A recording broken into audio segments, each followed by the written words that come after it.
तो बस मैं तो भगवान से प्रे करूंगा कि सबका अच्छा अच्छा रिजल्ट आए। समझ में आता है। वेल, नींद उड़ चुकी है, 25 अगस्त आने वाला है। लाइफ में सपनों में आईसीएस सा आता है। अपनी आंसर शीट भी दिखाई देती है सपनों में। गलतियां याद आती हैं कोई जो एग्जामिनेशन हॉल में हुई थी, अभी भी याद आ रही हैं। कि ये वाला 4 नंबर का क्वेश्चन गलत हो गया, चला गया। चलो ये होता है, दैट हैपेंस। मुझे याद आ रहा है मेरा जब पहला सीएस एग्जीक्यूटिव का रिजल्ट था तो मुझे तो सुबह 5:30 बजे सपना आया था कि मैं फेल हो गया हूँ और एक्चुअली पास हुआ था। अलग ही फीलिंग होती है रिजल्ट की।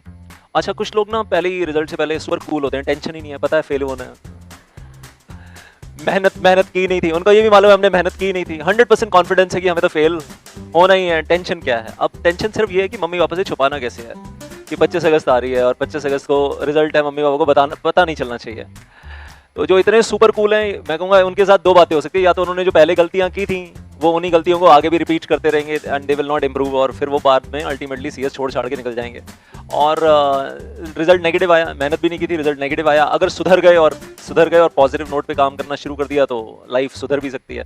अच्छा, कुछ वो भी हैं जो 100%, जिनको मालूम है हमने 100% अपनी मेहनत की थी और एग्जामिनेशन हॉल में 3 घंटे बैठ के अपना 100% दिया था, और अगर वो पास हो जाते हैं तो दे फील लाइक कि चलो आने वाले टाइम में ट्रेनिंग भी अच्छी जगह पर मिलेगी और जॉब भी अच्छी जगह पर मिलेगी, और पूरा सिलेबस भी किया था, आईसीएसआई मॉड्यूल भी किया था, पास्ट एग्जामिनेशन क्वेश्चन आंसर भी किए थे, रिवीजन री रिवीजन भी किया था, दोस्तों को पढ़ाया भी था, उनके साथ बैठकर पढ़े भी थे, उनको भी पढ़ाया था, उनसे पढ़े भी थे, राइटिंग प्रैक्टिस भी की थी, सब कुछ किया था, सभी कुछ किया था, कहीं अपनी तरफ से कुछ छोड़ा नहीं था।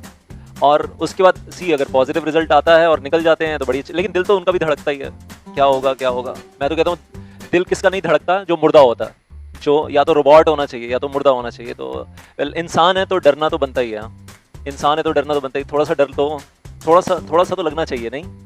एग्जाम से पहले भी लगना चाहिए, एग्जाम से पहले भी लगता था और रिजल्ट से पहले तो लगता ही है। और पॉजिटिव रिजल्ट आ जाए तो बल्ले बल्ले है ऑब्वियसली। वेल, और अगर बहुत सारी मेहनत की और नेगेटिव रिजल्ट आ जाए तो हार्ट ब्रेक होता है, 1 दिन के लिए 2 दिन के लिए होता है। मेरे साथ भी हुआ था, मैं भी फेल हुआ था। Well, in CS professional programme when I failed in the first group when I attempted, लेकिन अपने आप को समझाया कि ये जिंदगी है और चलते रहना है। It's very important to bounce back. Everybody falls in life but it is very important to bounce back. Sachin Tendulkar, MS Dhoni, Virat Kohli, क्या सबकी लाइफ में बैड पैच आता है सबकी लाइफ में, लेकिन सबकी खासियत क्या है? They always bounce back. So it's not bad to fall down but it is always advisable to bounce back. अगर 100 बार गिरो तो 101 बार उठना है। ये जितने लीजेंड्स हैं इस दुनिया में, क्या सब ऐसे ही बन गए लीजेंड?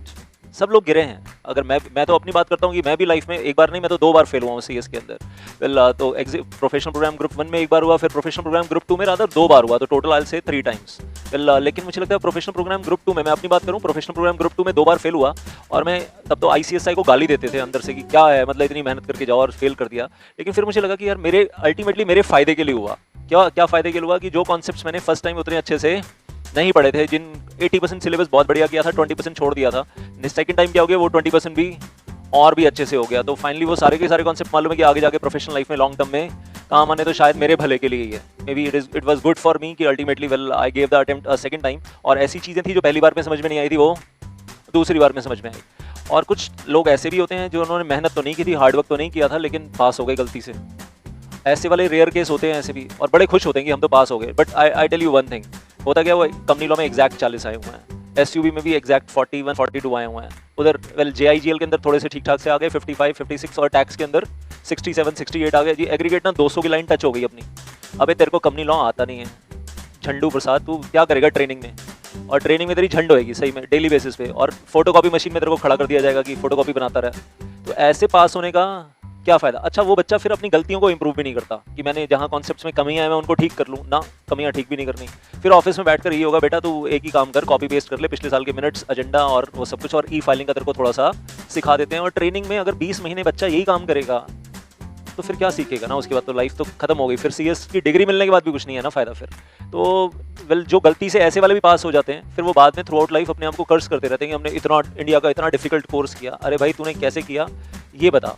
तो that is very very very important at the same time. और ऐसे स्टूडेंट्स भी देखे हैं जिनका पहले नेगेटिव रिजल्ट आया था, अभी दूसरा अटेम्प्ट दे रहे हैं, और जब दूसरा अटेम्प्ट दे रहे हैं और या तो वो सुधर गए हैं, वही सारे काम उन्होंने कर लिए अच्छे से, रिवीजन्स भी कर ली, राइटिंग प्रैक्टिस भी कर ली, और फॉर्मेटिंग और फ्लो ऑफ आंसर उन सब पे काम कर लिया, अपने आप को अपग्रेड कर लिया, और इवेंचुअली फर्स्ट शॉट नहीं हुआ तो सेकंड शॉट में पास आउट होकर निकल गए, but they have become improved individuals to the next level.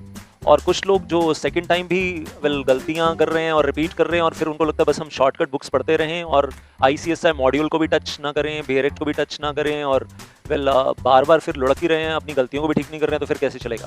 और एग्जामिनेशन हॉल में बैठकर अगर किसी स्टूडेंट को ये लग रहा है कि पेपर बहुत लेंदी था या पेपर बहुत टफ था या ICSI का लेवल तो बहुत ज़्यादा है, CS ईट में तो वैसा अंदाज़ा हुआ नहीं था।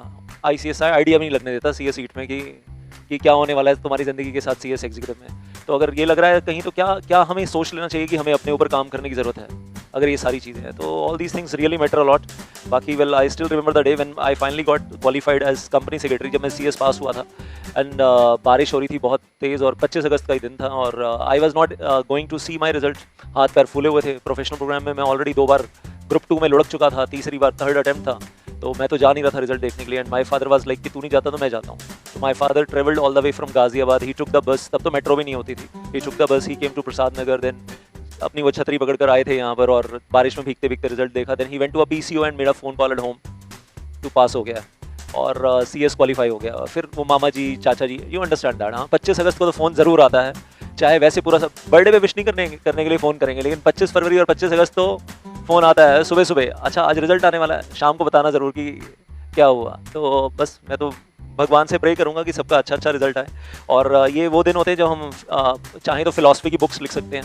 इन दिनों में बड़ी सारी फिलॉसफीज़, हर किसी की अपनी अपनी फिलॉसफीज़ बन रही होती हैं, और भगवान को प्रे कर रहे होते हैं कि हे भगवान इस बार पास करा दे, अगली बार से पूरी मेहनत करेंगे इस बार। और फिर वो 2-4 दिन का प्रॉमिस होता है, फिर वो टल्ली हो जाता है, उसके बाद वो प्रॉमिस गायब हो जाता है। That happens. यार एनी हाउस एक अलग वाली फीलिंग है।